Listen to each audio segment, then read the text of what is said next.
गोपेश्वर महाराज की जय। तो वहीं सुंदर भगवान गोपेश्वर की स्थापना की गई, भगवान शंकर का वही वास हो। कहते हैं महाराज जी रासलीला जो है ना, इसको रासलीला का अगर हम समझे अपने जीवन में इसको उतारें तो जो हम लोग हैं काम को, क्रोध को, लोभ को, मोह को, इसको जीतना है। ये कामदेव रूपी बाण जो है ना महाराज, ये हमें सतत परेशान करता रहता है, अपना काम रूपी बाण हमारे ऊपर चलाता रहता है। तो उस बाण से बचने के लिए भगवान के चरणों में अपना मन लगा।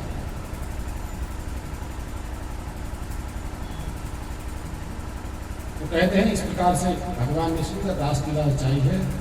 और आगे की कथा में एक दिन भगवान को अपना अगर कोई काम कराना होता है ना, तो वहां नारद जी पहुंच जाते हैं। एक दिन हुआ यूं, नारद जी के मन में विचार आया कि ये कंस के अत्याचार से बहुत अत्याचार कर दिया है, न किसी को चैन से जीना देता है, पूजा पाठ इत्यादि कुछ यज्ञ इत्यादि नहीं होने देता है, तो इसका उद्धार कर रहा है। आज कहते हैं नारद जी मथुरा है और कहने लगे कंस, कंस ने बड़ा स्वागत किया, आइए नारद जी प्रणाम। तो नारद जी ने कंस का प्रणाम स्वीकार किया और कहने लगे नारद जी कंस से, अरे तुम तो बड़े प्रतापी राजा हो, सारे राजाओं को तुम्हारा उच्च प्रतिष्ठा पर प्राप्ति हो तुमको, कंस ऐसे राजा हो तुम, आज भी बड़े दान। तो इस प्रकार से कहते हैं। नारद जी ने कहा, मैंने सुना है कि गोकुल में नंद बाबा के यहाँ कृष्ण और बलराम का जन्म हुआ है। कोई ऐसा कह रहा था कि वो देवकी का ही पुत्र है, तो उसको कब मानने का विचार नहीं आया कौन? तो कंस कहने लगा, नारद जी मैंने इतने अपने दूतों को भेज दिया, अपने सारे सेनापतियों को भेज दिया, मैंने पूतना को भेजा, तड़ासु को भेजा, बक्तासु को भेजा, अघासु को भेजा, लेकिन वो पता नहीं क्या है उसमें ऐसा, सबको मार देता है। बात कहते हैं। अब नारद जी ने सुंदर दृश्य देखा, उनको बताया और नारद जी वहां से चले गए।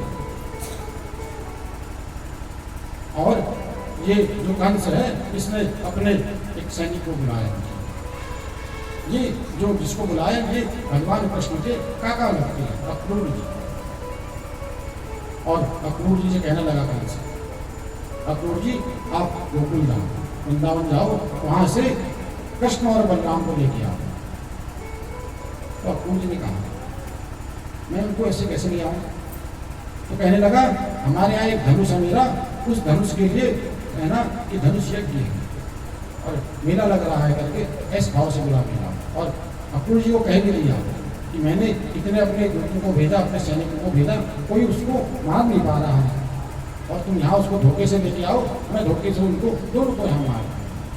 अक्रूर जी आज बड़ी चिंतित। ये कंस जो व्यक्ति दुष्ट होता है ना महाराज, उसकी दुष्टता जाती नहीं है, ऐसा सोचने लगे अक्रूर जी। आज अक्रूर जी मना करने लगे कि मेरे से नहीं होगा। कंस ने कहा मैं तुमको मार दूंगा। आज अक्रूर जी कहते हैं अगर नहीं जाता हूं तो ये मुझे मार देगा।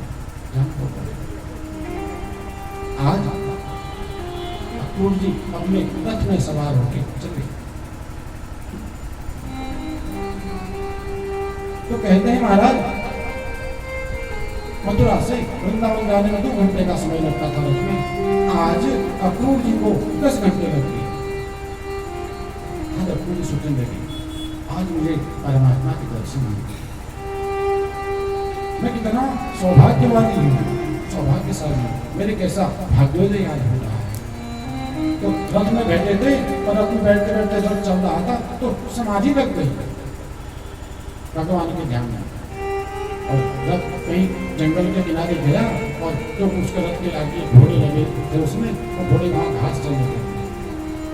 अब अक्रूर जी को पता ही नहीं चला, समाधिस्थ हो गए। पहुंच जाना था 2 घंटे में और तो समाधि टूटी,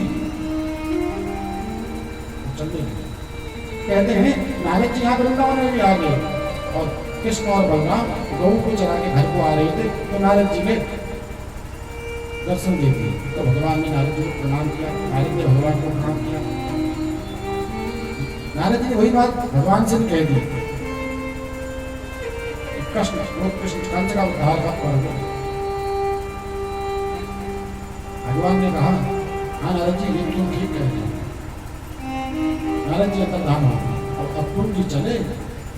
कहते हैं जैसे ही अक्रूर जी पहुंचे थे द्वार पे, आज जो वो ब्रज गोप थे वो सब इकट्ठा हो गए, देखने लगे कौन आ रहा रथ में। ऐसा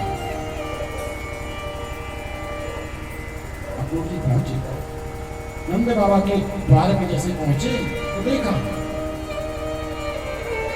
नंद बाबा ने स्वागत किया और जैसे ही अक्रूर जी ने भगवान का आज दर्शन किया है, आंखों से अक्रूर जी के आंसू की धारा हो रही है। आज खुशी के मारे अक्रूर जी के आंसू आ रहे हैं। मेरे को आज साक्षात परमात्मा के दर्शन हो गए। कितना तेज परमात्मा के मुखमंडल में। अक्रूर जी प्रणाम करते हैं और भगवान कहते हैं आप मेरे को प्रणाम क्यों कर रहे हैं? आप तो मेरे काका से नहीं है ना, आपको प्रणाम नहीं करेंगे। तो भगवान ने आज अक्रूर जी का वंदन किया है। अब महल के अंदर जाने लगे, प्रवेश करने लगे। नंद बाबा से मुलाकात हुई अक्रूर जी, नंद बाबा को प्रणाम किया तो नंद बाबा अक्रूर जी के गले मिले, गले मिलने के बाद कहते हैं आज कैसे आए अक्रूर जी हमारे। अक्रूर जी ने सारी बात आज नंद बाबा को बताई कि बाबा कंस ने मुझे भेजा है। मथुरा में एक मेले का आयोजन किया गया है और धोखे से तुम्हारे पुत्र को मारना चाहिए। नंद बाबा ने कहा मेरा पुत्र तो सर्वशक्तिमान है, उसको मार सकता परमात्मा। अब जैसे ही अक्रूर जी ने ये बात कही थी कि मैं कृष्ण और बलराम को ले जाने आया हूँ, माँ नंद रानी रसोई घर में चौका चूल्हा कर रही सुना। व्याकुल हो गई। माँ आज ऐसा मानो भाव हो रहा है कि ये क्या कह दिया है अक्रूर जी ने, शब्दों को बचा नहीं पाया। आज माँ ने रात्रि में भोजन भी नहीं किया कि मेरे कृष्ण और बलराम सुबह को चले गए। जिस भगवान को मैं लाला को अपने हाथ से भोजन कराती थी, नहलाती थी, सुंदर तिलक लगाती थी, इसकी सेवा का अवसर मेरे इतने मनुष्य से मिल रहा था, आज वो लाला मुझसे कहते हैं माँ रात्रि में अपने कमरे में विश्राम कर रही थी, माँ आज सोई नहीं। जो माँ की शयन कक्ष था उसमें जो माँ का शयन था, आज माँ को चारपाई के किनारे में बैठी है और मुख चारपाई की यूं रखा है और आंखों से अश्रुओं की धार माँ की आ रही है। माँ ये सोच रही कि मैं अपने लाला के बिना मैं रहूंगी कैसे। और जब रात्रि में ये दृश्य भगवान आए तो भगवान ने देखा तो माँ से कहते माँ मैंने ये दृश्य देखा, माँ की आंखों में आंसू की धार। तो भगवान ने माँ से कहा माँ रोटी क्यों है, मैं कोई तेरे को छोड़ के थोड़ी जा रहा हूँ, तो तेरे को वापस आना। तो माँ ने कहा मैं तेरे को एक पल के लिए भी नहीं छोड़ सकती, तू मेरा प्राण है, मैं कैसे तेरे को जानती।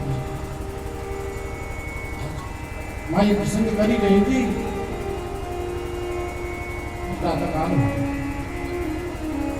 प्रातःकाल अक्रूर जी का रथ नंद बाबा के भवन के बाहर खड़ा है और नंद बाबा अक्रूर जी कृष्ण बलराम को ले जाने के लिए अब प्रातःकाल जैसा ही नंद भवन का मुख्य द्वार खुला तो बाहर देखा जो गोप हैं, गोपिकाएं हैं, ब्रजमंडल की जो शादी हो गई दरवाजे के बाहर सब व्याकुल खड़े हैं और ऐसे अक्रूर जी आए रथ में भगवान कृष्ण और बलराम को बिठाया है। कहते हैं आज जो गोपी है, गोपगण है, रथ के आगे लेट गई जमीन में जा रहे हो। आप कृष्ण बलराम को ले भी जा सकते हो यहाँ से, ये हमारे प्राण हैं, हम कैसे जिएंगे।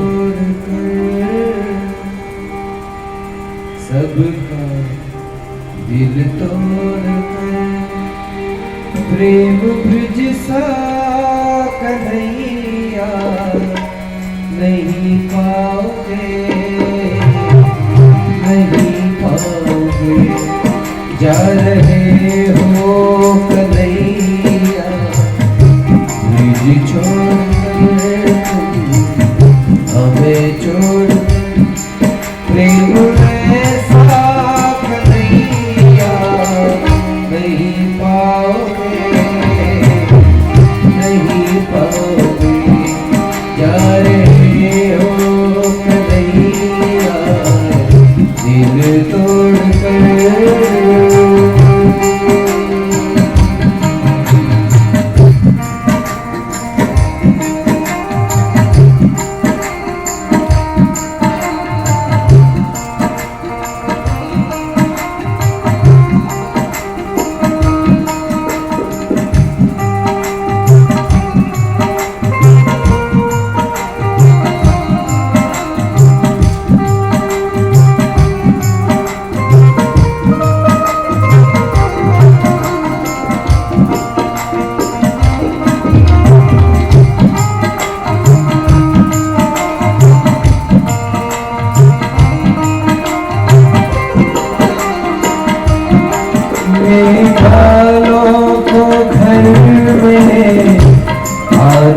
तेरा घर के छीके से माखन चुराना तेरा ले वालों को घर में आना तेरा घर के छीके से माखन का चुराना तेरा स्वाद माखन का जैसा तुझ में मिला तुझको मिला ऐसा माखन कन्हैया नहीं पाओगे जा रहे हो कन्हैया तुझे छोड़ कर सबका दिल तोड़